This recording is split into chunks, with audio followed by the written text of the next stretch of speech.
right, Lindsey, what's in your lens today? So CBS News says it wants to get serious about bias. So the network just created a new position, Ombudsman. The job description sounds reasonable. I had to look up the word myself. Someone who investigates complaints from viewers and evaluates whether their coverage is fair. But here's where it gets messy.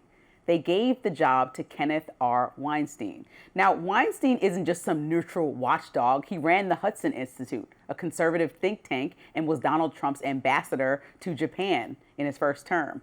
He also donated tens of thousands of dollars to Republican and pro-Trump groups.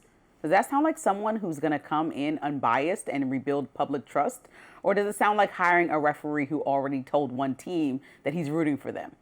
Here's why this matters. The appointment wasn't just random. It was one of the commitments from CBS' new parent company, Skydance, that they made to Trump and the administration while pushing through its merger with Paramount.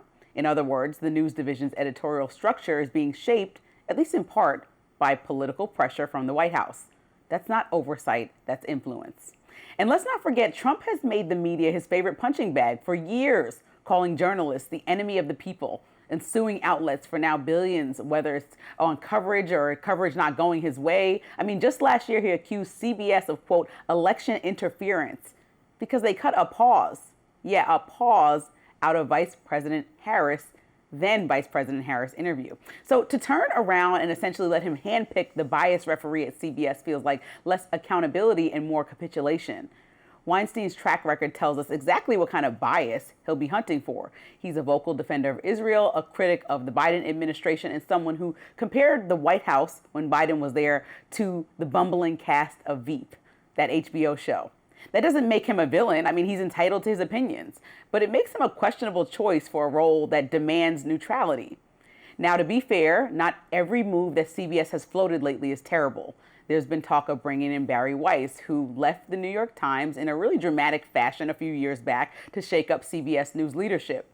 Agree with her or not, she could inject a fresh sensibility and attract a younger, digital-savvy audience. CBS desperately needs that. I mean, it's in third place behind NBC and ABC right now. But hiring Weinstein as a bias checker, that's absurd. It's like asking a Trump appointee to be the umpire in a game where Trump is constantly yelling at the refs. If CBS really wanted to restore trust, they'd pick someone who has credibility with both sides, or better yet, someone with actual experience in journalism oversight.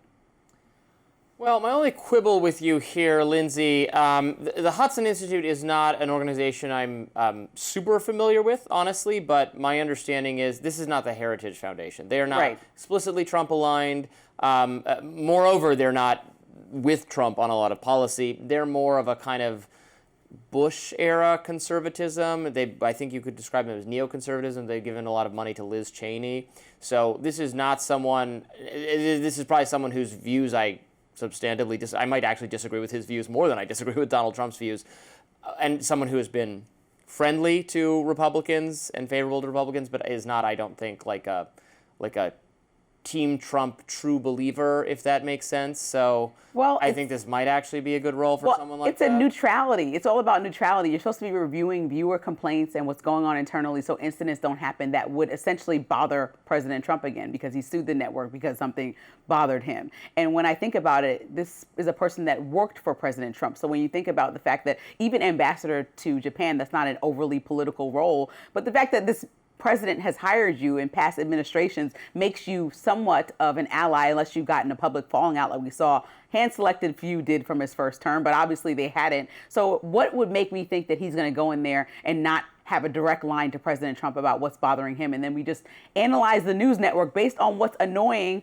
President Trump? Because we already see that, to me, they've capitulated to him too much. This is supposed to be a news outlet that kind of steps away from anything on the business side of Paramount or its larger companies, because news is supposed to question most things. And so if you're really going to come in there and have a bias check, and yes, obviously CBS, like all news organizations, make corrections and updates. That happens, right? And they're supposed to be transparent about it. Like in articles, make that clearly known that you have updated the article, or come back on air after the segment and explain the error. But I think what Trump is doing is just, when he doesn't like something, then he's going to the legal route and trying to sue a network versus it's not about liking or not. Is it true or not? Are they reporting incorrect facts? Like with Kamala, she didn't do anything incorrect. They took a pause out. And I know we disagree what that pause means. Maybe it held a lot of weight to you, but they didn't say anything incorrect.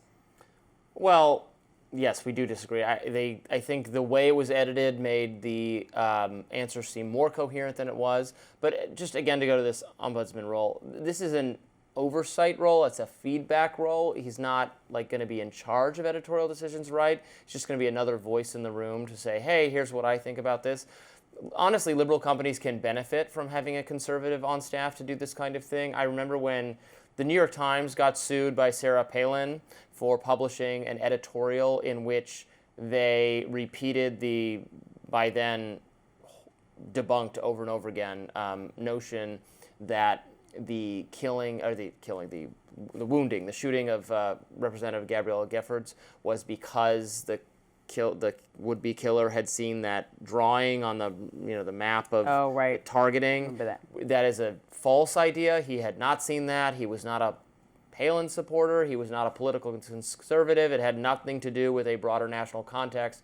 But the New York Times repeated that mistake and published an editorial saying that. And Ross Douthat, who's one of the conservative columnists, sent an email to the editorial page editor that night saying, hey, I don't usually tell you when I disagree with the editorial because I disagree with the editorial like every day. But I think that this one I not only disagree with, I think it might be like libelous. And it was, in fact, libelous. So that kind of feedback can be beneficial even if you're, not outsourcing your editorial decisions to a conservative. I mean, to me, it's like getting an inching closer to like state-run media. And I know that's a dramatic claim. Like I think CBS will still be autonomous. But when we think about, like, I just watched, and not the whole thing, but feel like it was state-run media during the entirety of Democratic rule. And we can debate that anytime. But I also think, like, when I'm watching Paramount and understanding the entities that it owns, including Viacom, including MTV, like, I turned on the VMAs this weekend, which are the Video Music Awards, and LL Cool J was the host. And I stay with me for a minute. He gets on screen, and the first thing that he says at the beginning of the show is, listen, tonight is not political. Nobody make any political speeches. He kind of was like lecturing all the people that won that night, don't do it. And I was like, okay, that's fine. In music, I don't need to hear politics all the time. I honestly sometimes will agree with you that award shows did get too political. But the fact that he made a statement about it underneath the same umbrella as Skydance, which is the same umbrella as CBS, which is the same umbrella as MTV. It's all one company owned by now Skydance, a company that was just sued by President Trump. To me, it's more than just keeping music apolitical. It's a direct line that came down from the owners and the presidents of the company saying, don't do this tonight. Otherwise, this award show may be canceled because we don't want to risk being sued for $60 million again, since we're not making that much anymore. Let's be honest, award shows, news, everything is on the decline from its heyday. And so to me, that was a red flag that no one's allowed to speak their piece anymore because it's going to ruffle the feathers of President Trump. That's the message that I got from LL Cool J.